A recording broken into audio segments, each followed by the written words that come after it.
Est-ce que tu as déjà vu des pages de type listing, de type top ou ressources dans ta niche? Et est-ce que tu t'es déjà dit que ce serait cool que tu aies un backlink dedans? Sache qu'il y a plein de moyens de trouver ces typologies de pages dans ta niche. Et en fait, il y a une stratégie pour aller récupérer des backlinks dans ces fameux listings pour aller développer ton autorité web de façon gratuite, encore une fois. Si tu me connais pas, moi c'est Quentin alias QSO sur les réseaux. Et l'objectif de mes réseaux sociaux et surtout de cette formation, de cette playlist sur le netlinking, c'est d'en faire la première formation totalement gratuite en SEO, accessible à tout le monde, pour te former ou pour améliorer ton site si tu es éditeur. Et avant de commencer, si tu veux une petite anecdote qui est vraiment cool par rapport à ces fameuses pages ressources, en fait, on avait développé un widget qui permettait de comparer, réserver et combiner des billets de transport, bus, train, covoiturage, etc. dans mon ancienne boîte.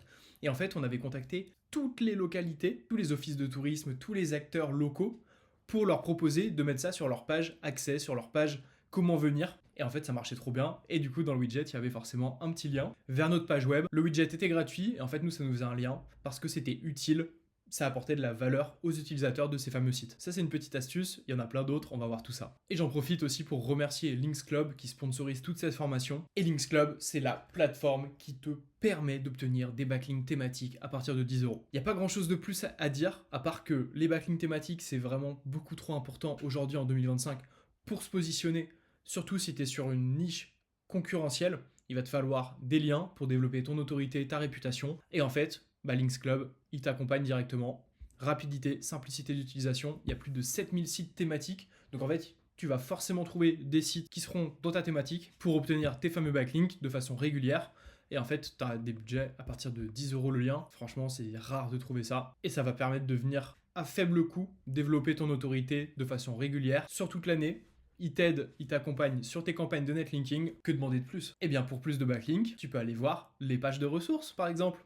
Une page de ressources, qu'est-ce que c'est? Ça va être une page web qui va lister des liens, en fait, tout simplement. Qui va lister des solutions. Donc des contenus ou des outils qui sont jugés utiles sur un sujet, sur une thématique. Dans ta niche, il y en a forcément, il y en a dans toutes les niches. Les types de pages, ça peut être des blogs, ça peut être des pages thématiques, des sites d'association, des portails éducatifs, des sites institutionnels. Bref, il y a plein de possibilités. Et pourquoi ces liens sont quali? Parce qu'en fait, ils sont sélectionnés par le webmaster, c'est important. Ils sont contextuels et thématiques parce que c'est dans ta niche, parce que ça a pour objectif de répondre à une problématique et d'apporter des solutions sous forme de liens. C'est durable parce que c'est rarement modifié. Surtout ce genre de classement, la plupart du temps, ça va être daté. Et en fait, ils vont pas le modifier, ils vont venir en refaire un plus tard. Et c'est souvent sur des sites à forte autorité qui ont déjà créé tout le contenu et là maintenant qui vont faire des classements pour lister les acteurs de la niche. Et en fait, tout comme les backlinks, qui sont des votes de confiance naturels, en fait, sur une page de ressources, c'est très pertinent aussi d'en avoir. Et ça varie un petit peu la typologie de liens aussi que tu vas recevoir, et ça c'est cool. Les avantages d'avoir des liens sur les pages ressources,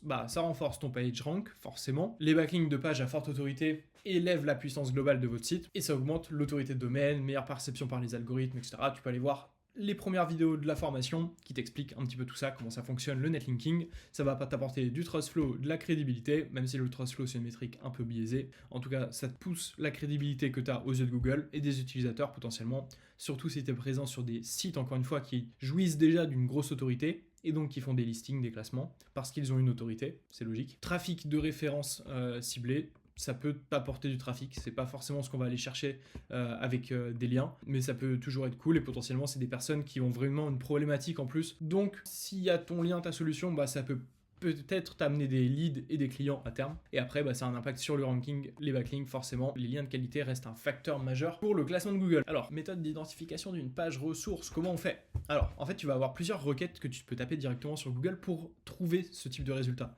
Donc, ton mot-clé plus in URL lien. Donc en gros, ça va faire une recherche, ça va récupérer donc dans ta niche par rapport à ton mot-clé, ton produit, ton mot-clé concurrentiel, quels sont les sites avec des pages web et possèdent dans l'URL le mot lien. Et après, ressources utiles, liens utiles, sites utiles, outils, tout ce qui peut être pertinent. Par exemple, un top 10 des outils dans le marketing digital, dans l'URL, tu auras certainement outils. Tu vois, c'est ça, c'est ce qu'il faut réfléchir un petit peu. Ou alors, tu peux le faire avec top aussi. Dans ta niche, comme ça, tu vas trouver, par exemple, ma niche, c'est destination en France.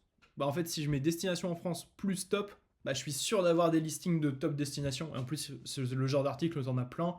Et ça peut être intéressant, quoi. Après, tu as la possibilité aussi d'aller analyser les backlinks de tes concurrents. Donc, on l'a déjà vu dans les autres vidéos, Ahref, SEMrush, Majestic, etc. pour repérer les liens entrants et donc regarder si ça correspond à des liens utiles, des ressources, des tops, des outils, contacter donc les webmasters. Surtout si tes concurrents sont dans des listings, bah fais en sorte d'être aussi présent parce que le site qui fait le listing, bah lui son objectif c'est de mettre en place et de mettre en avant toutes les solutions. Donc s'il fait un listing de tous tes concurrents, bah toi tu dois être présent aussi. Et à côté de ça, donc tu as la possibilité de taper in URL ressources plus mots-clés, in title aussi pour avoir dans le titre ces éléments-là. Donc fais des tests, regarde, je vais te partager un petit test. Hop, regarde, dans mon cas j'ai tapé influenceur SEO outils, mais dites surtout jamais que je suis un influenceur, je suis un créateur de magnifiques contenus. Et en fait, en tapant ça, donc mon mot-clé influenceur SEO et outils ou top, et bien en fait, c'est encore mieux de l'avoir en top. Top 10 des influenceurs à suivre en 2021. 10 influenceurs à suivre sur les réseaux sociaux. Bon, par contre, ils font beaucoup avec des influenceurs... Ah, attends, on va tester en France. J'ai pas checké. Ça va être intéressant de le faire en live en plus. Hop, France, si j'arrive à le taper. Alors, top des influenceurs SEO, tac, tac, tac, 2015. Oula. Influenceurs LinkedIn. 9 pros français à suivre en 2025. Et donc là, en fait, ça peut être super intéressant pour moi de leur demander de faire un lien vers mon site ou mes réseaux sociaux potentiellement. Parce que forcément, bah en plus, ils vont pas m'ajouter. Alors, Olivier Andrieux, hop, évidemment, hop. Faites de la place un petit peu au nouveau SVP. Bref, on va aller voir le top 20 experts SEO en France, dans lequel forcément je ne suis pas. Mais en tout cas, ça peut être intéressant. Et là, bah, je peux leur demander, bam, de mettre un petit lien. Bon, là, ils ne mettront pas de lien externe, donc c'est pas très pertinent. Mais hop, on a un listing. Et en fait, si c'est un listing qui met des liens, bah, en fait, je peux clairement les contacter, leur demander un lien vers mes réseaux sociaux ou leur demander un lien parce qu'ils réutilisent mon image, etc., vers mes réseaux ou vers mon site directement. Parce que techniquement, ils ont pas vraiment le droit de reprendre mon image, j'imagine. Je sais pas, hein. On dit ça comme ça, mais en tout cas, il y a peut-être moyen d'aller les contacter et de récupérer un petit backlink. Et un petit backlink là sur Favicon, je sais pas comment on dit, ça peut être cool et ça peut donner de la crédibilité à mon site. Voilà, c'était un petit exemple. Combiner plusieurs méthodes pour maximiser les chances de découvrir, évidemment. Évaluation de la qualité d'une page ressource.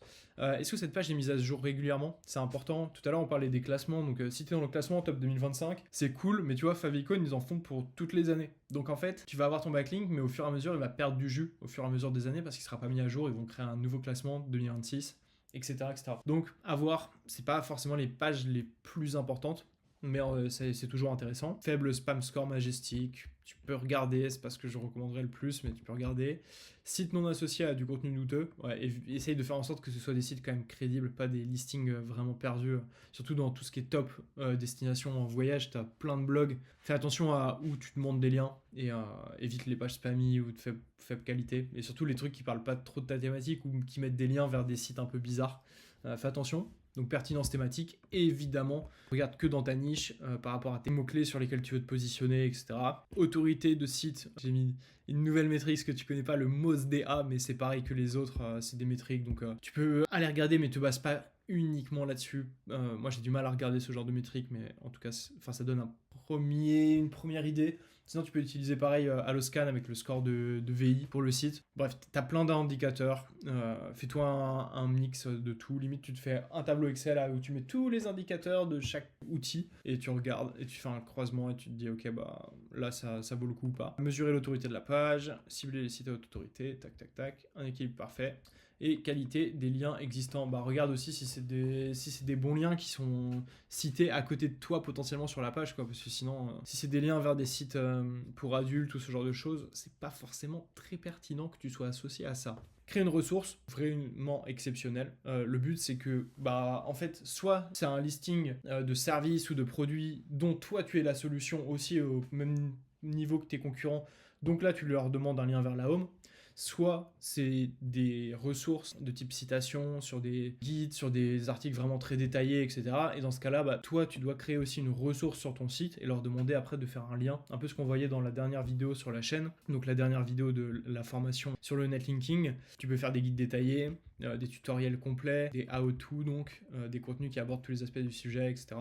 N'hésite pas à ajouter des supports visuels engageants, c'est 3 fois plus partagé, c'est les petites données, et des données exclusives Donc texte, c'est cool, mais ajoute aussi des visuels, des infographies. Ça se partage bien en plus. C'est toujours cool. Et c'est des humains avant tout aussi, hein, les webmasters et ceux qui ont les journalistes, etc. Donc en fait, ils vont aller regarder ton contenu. Et si tu as des chiffres clés, des infographies sympas, etc., bah, ils vont peut-être te citer aussi directement. Et après, ce qui est cool, et donc CF, ce que je te disais tout au début avec ma petite anecdote, mon petit exemple, les outils gratuits en ligne, ça marche trop bien. Donc fais un outil qu'on voit pas trop et partage-le. Partage-le à tous les acteurs de ta niche et dis-leur, bah ok, bah, vous pouvez l'utiliser gratuitement. En contrepartie, vous me faites un lien. C'est sûr que ça marche. Pareil pour les plugins, les checklists, les services gratuits, etc.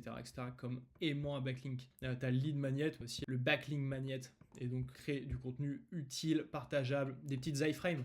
Par exemple, un truc, je vais vous montrer ça. Widget Météo France. C'est vraiment un très très bon moyen pour Météo France de récupérer des backlinks. Regarde, là, Widget Météo France qui a été mis à jour le 19 mai. Tac, tac, tac. Tu peux choisir Paris. Et là, qu'est-ce qu'il m'a fait? Il m'a fait mon iframe. Ce qui fait que là, je peux récupérer l'iframe, le mettre sur mon site. Mais qu'est-ce qu'il y a dans l'iframe? Bah, il y a un lien. Et en plus, il y a un titre. Et donc, ce lien-là, hop, si on le récupère, eh bien, regarde, cette page-là, qui fait un widget de prévision juste à Paris, eh bien, il a obtenu 3 liens depuis des sites, location de camions à Paris, par exemple. Et en fait, il y a 3 domaines référents, totalement gratuits, parce qu'ils ont fait un petit widget en iframe. Et donc, en plus, tu vois, là, au niveau TrustFlow, CitationFlow, c'est pas non plus dégueu, et ça te fait des liens donc vers ton domaine, vers des petites URL qui sont sympathiques, et ces petites URL, tu fais un bon maillage interne vers tes pages intéressantes, bah en fait, tu as une super façon de récupérer des backlinks, donc un backlink magnet. Bref, donc vraiment, ces outils et ressources complémentaires, c'est super intéressant. Fais des mini-outils, tu peux utiliser Canva IA, tu codes un truc vraiment rapido, qui est design, tu le mets sur ton site, let's go générer des backlinks. Et après, bah, tu as toujours l'option de la prospection et du contact. On l'a bien vu dans les précédentes vidéos, envoyer des emails. Par contre, un truc qu'on n'a pas vu, et là qui est une approche un petit peu différente, c'est que là, comme c'est pour listing de ressources en type un peu classement, ce genre de choses, d'ailleurs tu peux utiliser le mot-clé classement aussi comme top, comme outil, etc. dans tes recherches, et bien en fait ce qui est souvent cool à faire dans ce cas-là, c'est vraiment d'avoir une étape 1 avec un premier contact où tu vas le remercier, tu vas lui faire un feedback